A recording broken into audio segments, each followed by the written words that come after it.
গফরগাঁও উপজেলায় ৩ নম্বর চড়ালগি ইউনিয়নে তাঁতি দলের পক্ষ থেকে খালেদা জিয়ার রোগ মুক্তি এবং দোয়া মাহফিল অনুষ্ঠিত হয়েছে। বিস্তারিত থাকছে মনিরুজ্জামানের প্রতিবেদনে।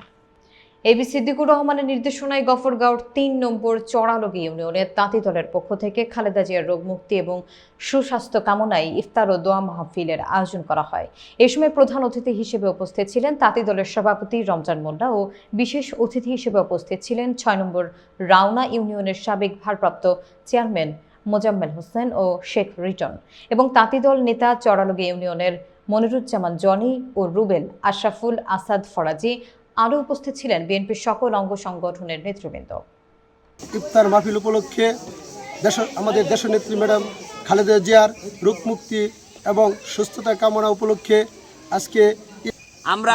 আজকে দেশনেত্রী বেগম খালেদা জিয়ার রোগ মুক্তি কামনার উপলক্ষে আজকে আমরা ইফতার এবং দোয়া মাহফিলে আমরা সবাই ওনাকে অধীনস্থ তাঁতিদল চড়ালগি ইউনিয়নের দোয়া এবং ইফতার মাহফিল দেশনেত্রী বেগম খালেদা জিয়ার রোগ মুক্তি, দেশনায়ক তারেক রহমানের সুস্থতা এবং দেশনায়ক তারেক রহমানের ৩১ দফা বাস্তবায়ন করতে আমাদের জাতীয়তাবাদী তাঁতি দল প্রত্যেকটি ইউনিয়নে ওয়ার্ডে আমরা কাজ করতেছি।